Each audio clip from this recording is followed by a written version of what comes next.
Olá, telespectadores da TV Assembleia.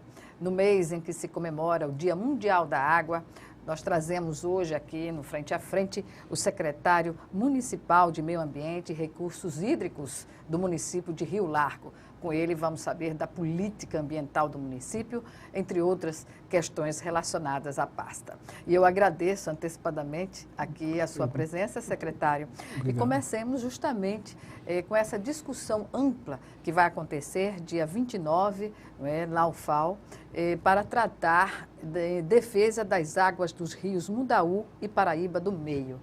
Qual é a proposta dessa discussão que envolve a academia, a comunidade científica e a população também? Tudo bem, Gorete? Uma satisfação estar aqui de volta ao Frente a Frente, programa que eu sou assíduo telespectador e os nossos amigos também que nos assistem aqui pela TV Assembleia. Efetivamente, a água hoje tomou conta da agenda mundial. Os principais governantes hoje, em todos os níveis, seja do executivo, da União, dos estados e municípios, têm essa preocupação porque a água hoje é um bem natural escasso, finito e com tendência cada vez mais a faltar nos lares das populações. Nós temos hoje, segundo cálculos das Nações Unidas, cerca de 1 bilhão de pessoas, isso mesmo, 1 bilhão em uma situação de insegurança hídrica, ou seja, não sabem se vão amanhã ter água em quantidade e qualidade suficiente para atender às suas necessidades. Então, evidentemente, o estado de Alagoas perpassa por uma situação extremamente difícil. Nós temos hoje cerca de 77 municípios, dos 102 municípios alagoanos, ou seja, mais de 2/3 dos municípios alagoanos estão em situação de emergência, exatamente em função da escassez hídrica, da seca histórica que vem se prolongando por mais de 6 anos. E esta situação de proporções inéditas chegou à zona da mata, aos vales do Mundaú e ao vale do Paraíba do Meio, consequentemente demandando ações imediatas por parte do poder público e, como você bem colocou, da sociedade, seja da academia, do setor produtivo e da própria sociedade civil como um todo. Pois bem, essa discussão vai provocar, digamos assim, de parte dos setores, dos segmentos envolvidos, análise e, claro, indicações de providências para o poder público, sobretudo. O que é que se espera de uma discussão tão ampla como essa? Um documento a ser elaborado, a ser encaminhado para as 3 esferas de governo, no sentido de tentar uma solução conjunta, secretário? Veja só o contexto, Gorete.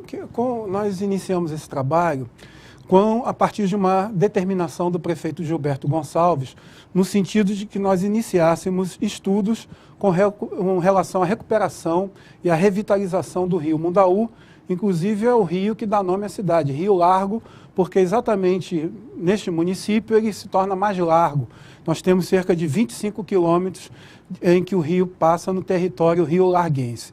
Então o prefeito Gilberto Gonçalves nos deu essa incumbência e nós imediatamente passamos a colocar em prática as suas deliberações. E nos deparamos com a seguinte situação: não adianta, ou adianta muito pouco, nós só revitalizarmos o rio dentro do município de Rio Largo, porque, como diz a própria Lei 9433, que é a lei que cuida da Política Nacional de Recursos Hídricos, a bacia hidrográfica deve ser a unidade de planejamento, ou seja, as ações humanas devem se pautar em função da bacia hidrográfica, ou seja, da nascente de um rio, de um curso d'água, até a sua foz. E o compromisso dos municípios que estão inseridos nessa bacia de assumirem esse compromisso. Sem dúvida. Então, por uma feliz coincidência, nós hoje temos uma parceria também muito profícua com o Poder Legislativo local, a Câmara Municipal.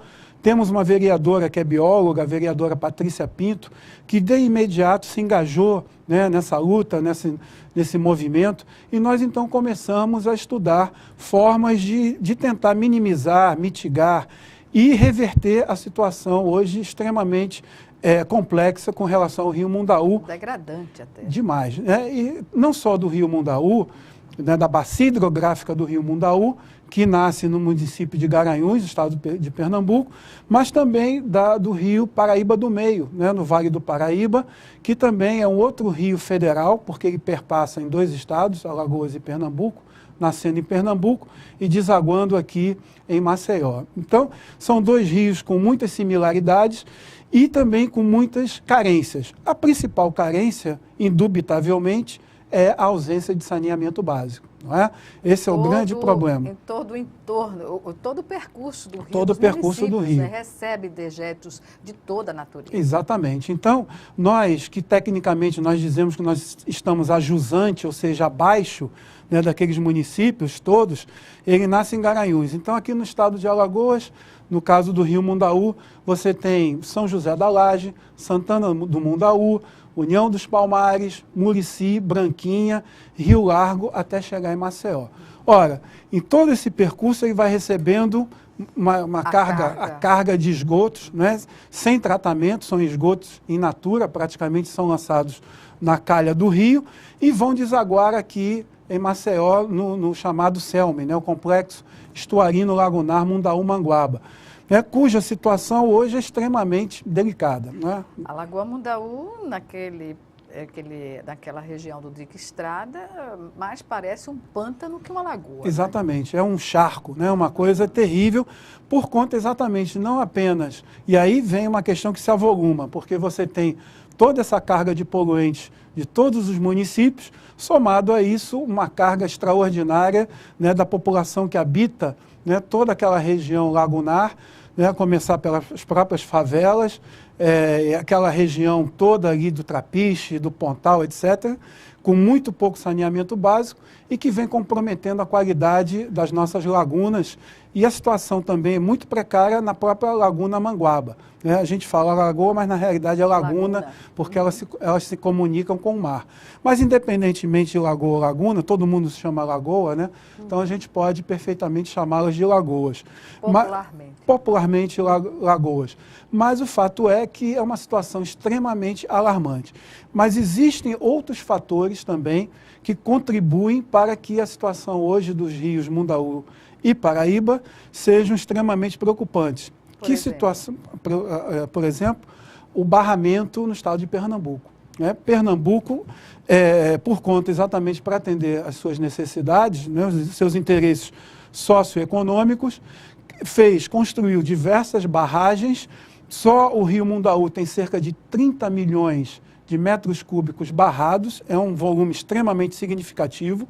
Para você ter uma ideia do que eu estou falando, só apenas uma barragem, que é a Cajueiro 2, em Garanhuns, ela possui uma capacidade de 28 milhões de metros cúbicos de armazenamento. Isso é muita água e está com 100% da sua capacidade. Ou seja, em plena seca, a pior seca do século, é uma barragem com 100% armazenada. Exatamente. Então, em detrimento de quem está a jusante. Abaixo. Exatamente, quem está abaixo. Então, é preciso se discutir isso, é preciso que nós levemos... Tem um equilíbrio, não é, secretário? Claro, exatamente.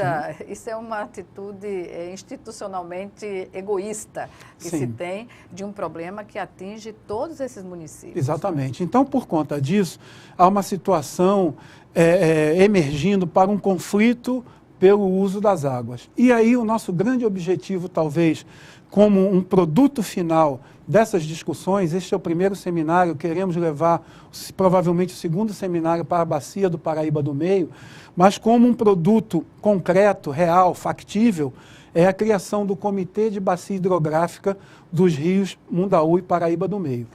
Que já deveria ter sido criada há muitos anos. Não tem a menor dúvida disso. Talvez esses problemas nem existissem, ou seriam... do ponto de vista do que representa um comitê de bacia na proposição e para a solução desses problemas. Não tem a menor dúvida, eu concordo integralmente com o seu ponto de vista. O Comitê de Bacia é um colegiado criado a partir da Lei das Águas, no sentido de, a partir dele, né, você reunir os 3 grandes setores: setor produtivo, poder público e sociedade civil, né, de uma forma equânime, democrática, participativa e descentralizada. Eu falo da importância do Comitê de Bacias, mas tem que fazer aí um parênteses, porque o Comitê de Bacia, por exemplo, do Rio São Francisco, não conseguiu barrar essa ideia equivocada de fazer transposição de um rio nas condições em que ele se encontra, totalmente assoreado praticamente, não é? É um paciente da UTI que estão tentando fazer uma transfusão de sangue. Transfusão de sangue. Exato. Veja bem, no caso, eu acompanhei de perto, inclusive eu ainda faço parte da Câmara Técnica Institucional e Legal do Comitê de São Francisco. É um trabalho voluntário, é um trabalho prazeroso, né, e um trabalho importante. Desafiador, né? Demais. Então, assim, eu fui testemunha, acompanhei de perto todo esse desenrolar das tratativas e quero dizer a você e aos nossos telespectadores que isso passou exatamente à revelia do comitê. O comitê emitiu uma recomendação expressa no sentido de não haver transposição e o governo federal, na época, totalmente, né, goela abaixo de uma forma ditatorial, de uma forma despótica. Criminosa, né? Até, né? Porque o que se vê hoje...